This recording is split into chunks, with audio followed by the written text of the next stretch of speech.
posádka, kapitán ZC-63 a kadet QQ-08. Mise prozkoumat neznámou mlhovinu objevenou v L-zóně rádiusu stanice Kakamut 6. Vypnout forsáž. Forsáž vypnutá.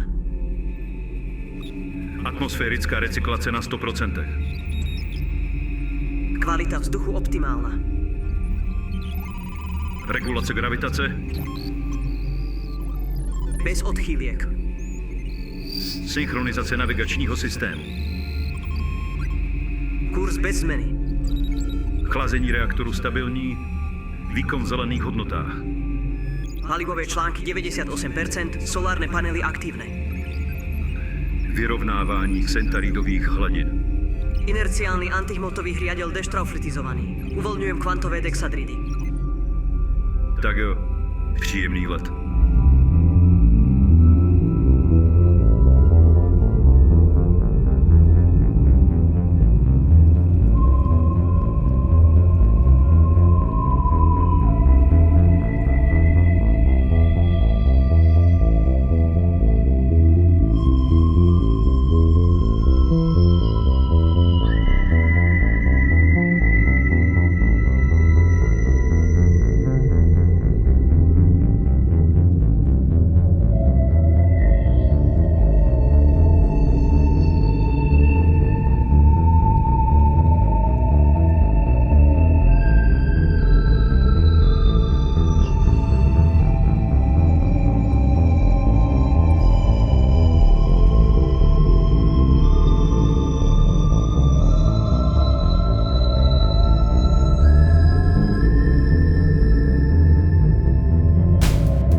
Kapitán ZC-63, prečo si vlastne nehovoríme normálnymi ľudskými menami?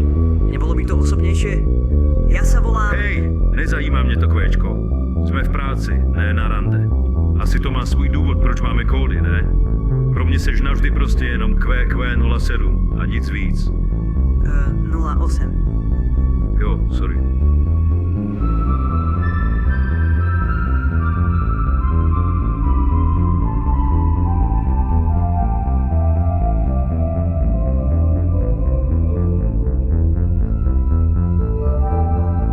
V naší destinace vyzařuje silné fluktuativní pole. Vykonávám analýzu. Už sa neviem dočkať. To je tak fascinujúce. Co jako? Nějaký mrak částic? Takových jsem už viděl. Vy sa ani trochu nebojíte? Čeho jako? Je to jen blbej prach a ufonský pšouky. S fluktuatívnym polom. Je tam toho. Při nejhorším nám to rozhasí stěrače. Na akadémii nám hovorili... Chlapče, na akademii toho napovídaj. Já mám praxi, chápeš? Víš, kdo jsou ty lidi, co tam učej? Sráči, co zažili sotva okružnej výjezd kolem té její slavný akademie. Nikam to v životě nedotáhli, tak akorát vykládají nesmysly mladým naivným pažantům, jako seš ty, který jim to pak žerou.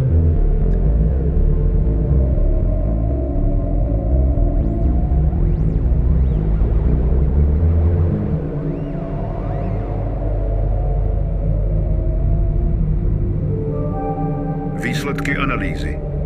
Teplota v mlhovině mírně zvýšená, v normě. Radiace v normě. Fluktuativní pole však vykazuje vyšší přítomnost Felicia a Fabia.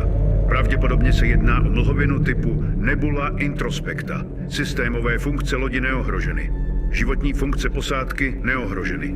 Pole však může mít vysokou psychotektickou potenci. To je sakra co? Zvýšené množstvá psychotektických častíc nám môžu ovplyvniť vnímanie. Mali sme to na príjimačkách. Však jo, jsem tě zkoušel jen. Preventivní neurodefenzní systém zapnut. Kapitán, môžem osobnú otázku?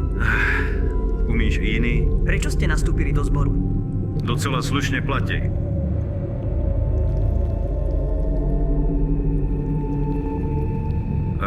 Teď se mám asi zeptat, proč nastoupil ty? Ja milujem vesmír. Keď som bol malý, mal som takú podkrovnú izbu so strešným oknom a každú noc som sa pozeral na hviezdy. Mal som chronickú nespavosť a ADHD. Nepovídej. Tak som tam každú noc len 3 hodiny ležal a vymýšľal si v hlave vesmírne príbehy. Keď ma potom v 15 vzali na akadémiu, bol som šťastím bez seba. Nebuly ma fascinovali zo všetkého úplne najviac. Písal som o nich aj ročníkovku. Nerad ruším, pánové, ale blížíme se k Mlhovine.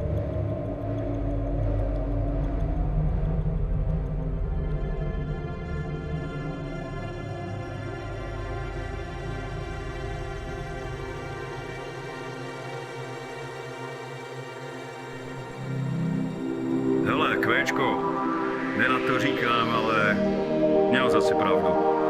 Má to něco do sebe. Ja som to hovoril, kapitán.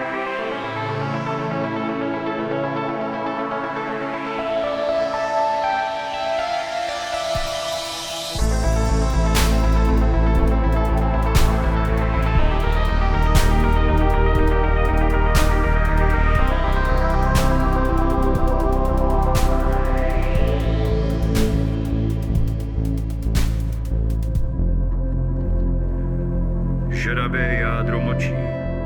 Jméno v něm nikdo nenechal. Ani zatmění se už nevrací. Jen vzduchoprázdno si tiše vzpomíná. Prosím? Ale nic, Čo to bolo, kapitán? jenom taková blbost. Napsal jsem to před lety. Vy píšete poéziu? Ježíš, to fakt ne. Jen jsem si náhodou vzpomněl na nějakou pitomost z mládí. Nevím proč. Mne to neprišlo ako blbosť. Páčilo sa mi to. Vážně. Jasné. Máte tam ešte niečo? Vážně bys chtěl ještě něco slyšet? Samozrejme.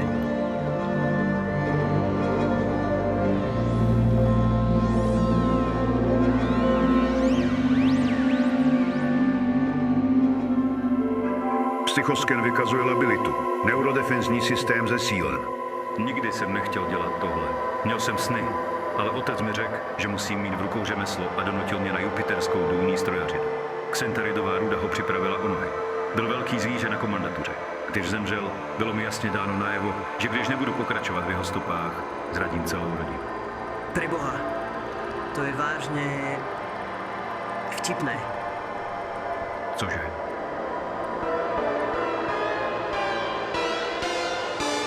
Prísny šéfino je vlastne v skutočnosti ubolené bábätko v tele emočne nedostupného chlapa. Co si to dovoluješ? Fluktuace Felicia se zvyšuje. Přejete si zapnout sekundární radiační bariéru? Mám plné zuby týchto pokrytcov. Už len pár misií s nekompetentnými nadriadenými a dostanem vyznamenanie. Začnete brať vážne toho smiešného šprta z akadémie. Budem kapitánom a ukážem všetkým tým povýšeneckým nulám, ktoré sú tu len vďaka tomu, že im to vybavil ich fotér. Prosím, přestaň. Já jsem přece oběť. Oni mě donutili, neměl jsem na výběr. Fluktuace Felicia se rapidně zvyšuje. Zapínám sekundární radiační bariéru. Opuštění Mlhoviny doporučeno. Nechávám kadety řídit loď, jenom protože to sám pořádně neumím. Pozor, psychotektický přetlak. Hodnoty kritické. Urychleně opusťte Mlhovinu. Prepáč, Rim, tuto kolega nepozná slovo psychotektický. Do obálky na príjimačkách totiž namiesto testu strčil otcov invalidný dôchodok. Přestaňte, tohle nemůžete. Já jsem váš kapitán. Nie, ja som tvoj kapitán. Ty si kadet. Ano, pane. Stabilita fluktuativity nízká. Nebezpečí imploze. Systémové funkce pod 60% provozu. Já mám strach, kapitáne. Strach je len opak poznania, kvéčko. Okamžitě opusťte Mlhovinu. Přejete si aktivovat autopilot? Měli bychom opustit Mlhovinu. To nemôžeme. Stále to nechápeš. Radiační bariéra poškozena. Systémové funkce pod 40% provozu. Aby sme opustili hmlovinu, musela by najprv hmlovina opustiť nás. My jsme Mlhovina. Není my, je jen mlhovina. Systémové funkce pod 20% provozu. Otec by byl hrdý. Je to presne ako tie príbehy v okne. Kontrolní centrum mimo provoz. Systémové funkce pod 5% provozu.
Mise Rašmek 17.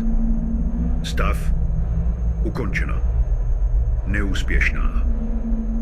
Stav posádky -2. Toto je konec záznamu černé skřínky z data 4276.1.